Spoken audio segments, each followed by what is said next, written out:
Question number 264। तो ये जो है चैप्टर 13 शुरू हो गया है, government lessee and service land. तो इनमें से असत्य कथन बताना है 264 में। सरकारी पट्टेदार से अभिप्रेत है प्रत्येक ऐसा व्यक्ति ए जो राज्य शासन से भूमि निर्धारित करता है, बी जो भूमि स्वामी के रूप में भूमि धारण करने का अधिकारी है, सी जिसे राज्य सरकार ने भूमि का दखल देने में अधिकार दिया है, डी जिसे कलेक्टर ने भूमि को दखल लेने में अधिकार प्रदान किया है।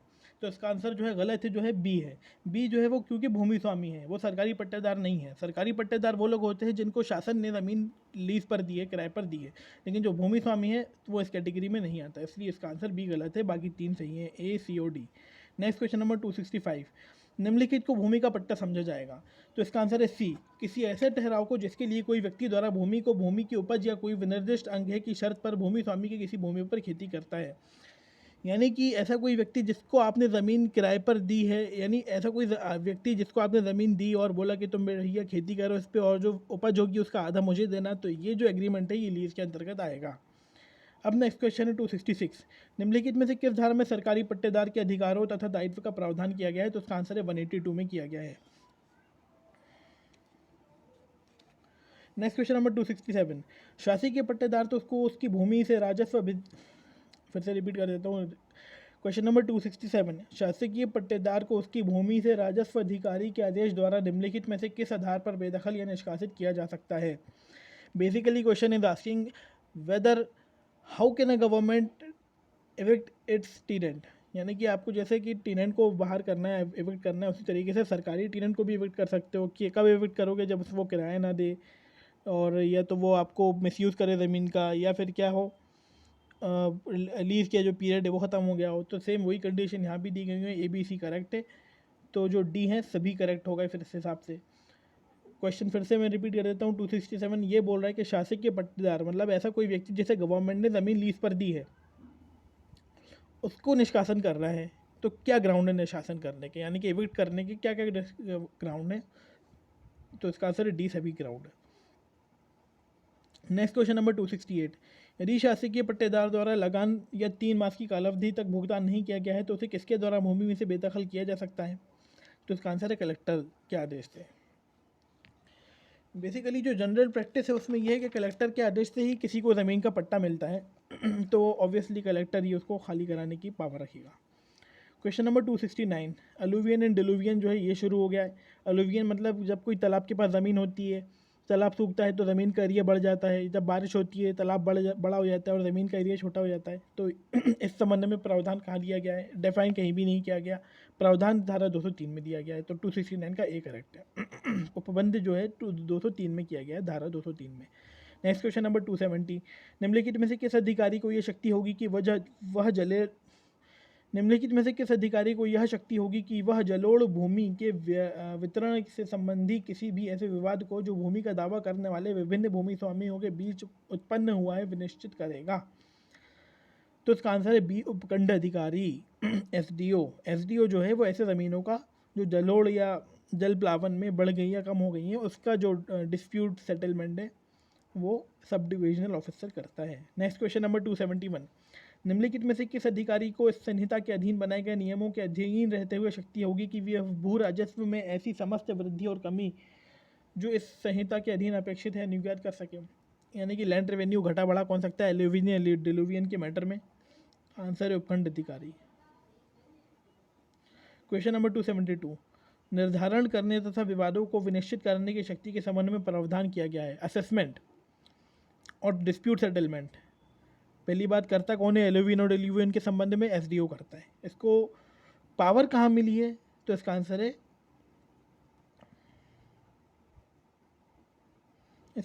है धारा 204 में। धारा 203 में एलुवियन और डिलुवियन दिया गया है, 4 में उसको सेटलमेंट का ऑप्शन दिया गया है। नेक्स्ट चैप्टर शुरू हो गया, कंसोलिडेशन ऑफ होल्डिंग्स, चकबंदी।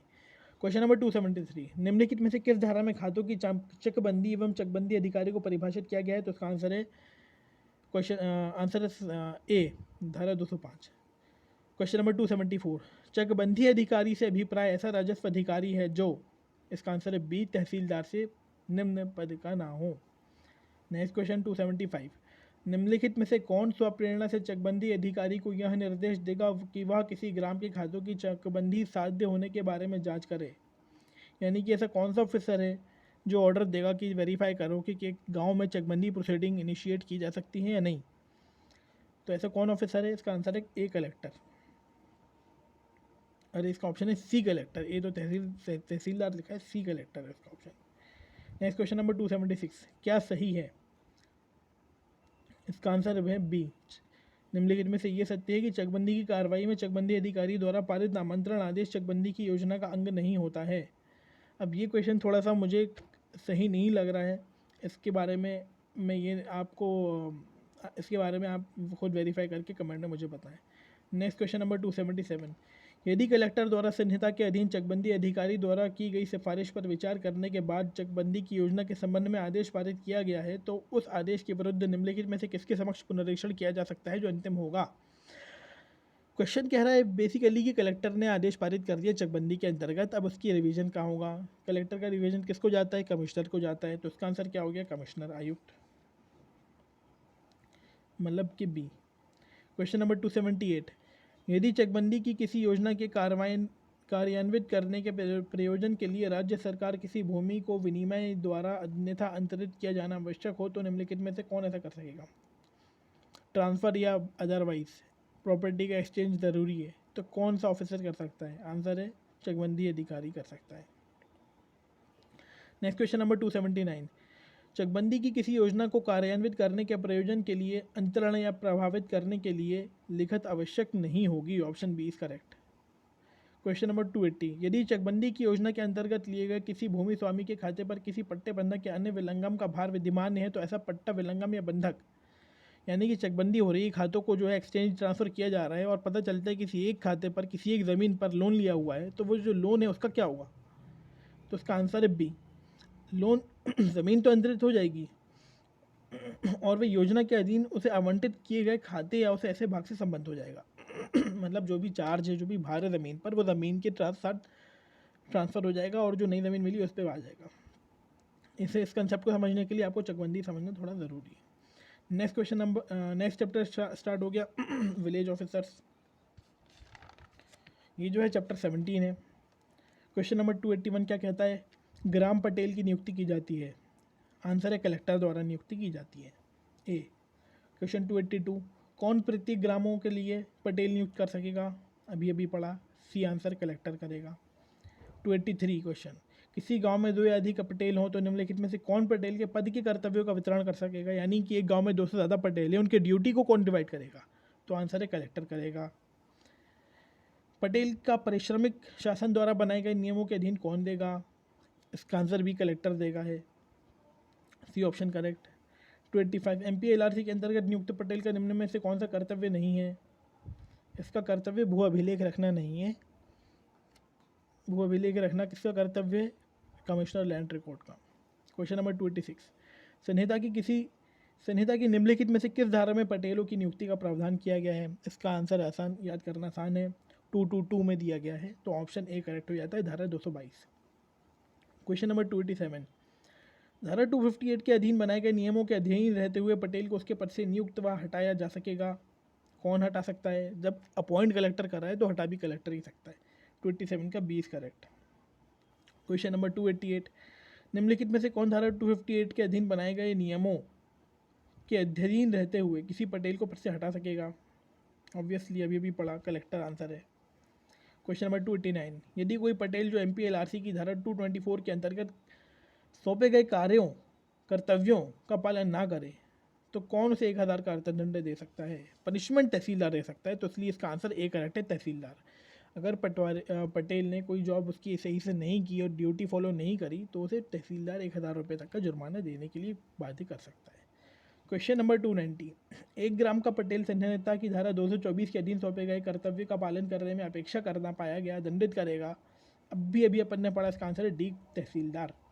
तहसीलदार उसको पनिश कर सकता है 1000 के जुर्माने से।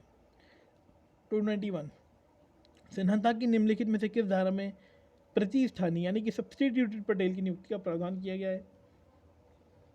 तो इसका आंसर है सी, धारा 228 में। नेक्स्ट क्वेश्चन नंबर 292, सब्स्टिट्यूटेड यानी कि प्रतिस्थानी पटेल की नियुक्ति कितनी अवधि के लिए की जाती है? इसका आंसर है 6 मास से अनधिक, मिनिमम 6 मास से। अब ये सवाल उठता है प्रीति स्थानी पटेल, सब्सटीट्यूट पटेल, ये क्या चीज़ है? इसका आंसर है कि ये ऐसी चीज़ है जैसे ओरिजिनल जो पटेल है वो बीमार हो गया है, किसी वजह से आ नहीं सकता है ड्यूटी के लिए, तो उसकी जगह कोई और पटेल अपॉइंट कर दिया जाता है। मैक्सिमम जो है वो 6 माह के लिए उसको अपॉइंट करा जाता है।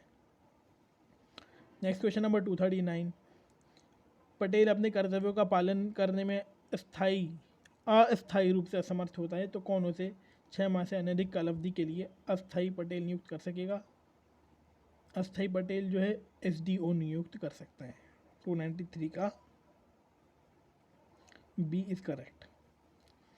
MPLRC की कौन सी धारा कोटवारों की नियुक्ति के बारे में बताती है? ये जो है मैं बार बार भूल जाता हूँ। 294 का आंसर क्या होगा?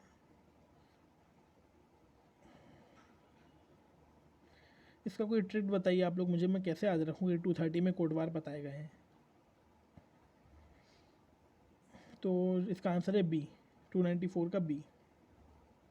नेक्स्ट क्वेश्चन नंबर 295, निम्नलिखित में से किस धारा में कोटवारों के पारिश्रमिक के संबंध में प्रावधान किया गया है? तो इसका आंसर है 231 में किया गया है। D option is correct. Next chapter आ गया, राइट इन आबादी and unoccupied land and its produce. Question number 296, प्रत्येक ग्राम एवं नगरीय क्षेत्र के लिए समस्त दखल रहित भूमि के अभिलेख तैयार किए जाने के संबंध में उपबंध किया गया है। इसका आंसर है 233 के तहत धारा। Option B is correct.